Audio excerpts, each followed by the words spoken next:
शुरुआत में इतना पढ़ना शुरू करते हैं, पहले दिन से 10 घंटा 15 घंटा आराम से। आपको पता नहीं, आपको लगता नहीं कि ये पेट है ना, हजम करना होता है, सिर्फ अंडरलाइन करना नहीं होता।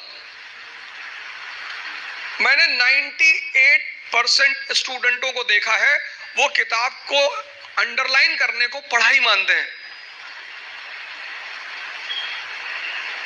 अपना स्व मूल्यांकन करना बहुत बड़ी बात होती है, सेल्फ इंट्रोस्पेक्शन। कभी कभी एहसास होता है हमें कि हम बहुत काम कर रहे हैं, कुछ होता नहीं उस वक्त। बात समझ में आ रही ना? इस क्षमता, यहां की जो डाइजेशन क्षमता है, ये दिखाई नहीं पड़ती ना, ये दिखाई पड़ता है।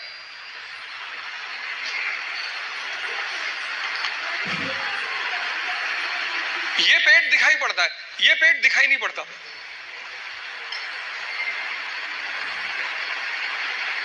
अब ये क्षमता विकसित स्ट्रॉन्ग कैसे होगी?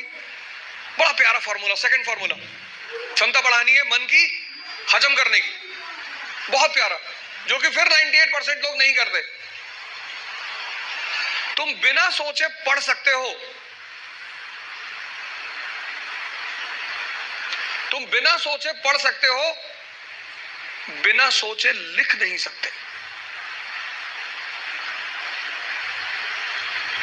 एक फॉर्मूला है 20 पेजेस पर डे, आप लिखिए। आप किसी भी कोचिंग जाते हैं, कहीं भी जाते हैं, कोई टॉपिक खत्म होता है, उस टॉपिक को आप कम से कम 5 बार लिखिए। अब पढ़ने की आदत छोड़िए, लिखना शुरू करिए।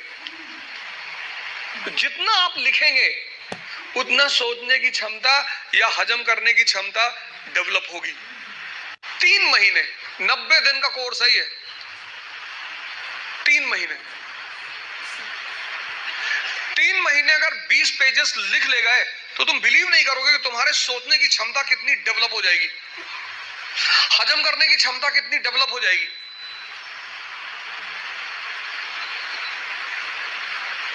हम कोचिंग किस लिए जाते हैं? इसीलिए जाते हैं। कोचिंग और कॉलेज में बहुत फर्क है।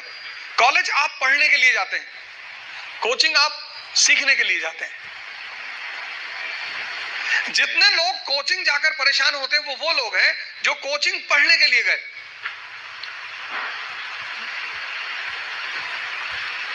अगर कोचिंग भी पढ़ा रही है और कॉलेज भी पढ़ा रही है तो फिर दोनों में फर्क कहां है?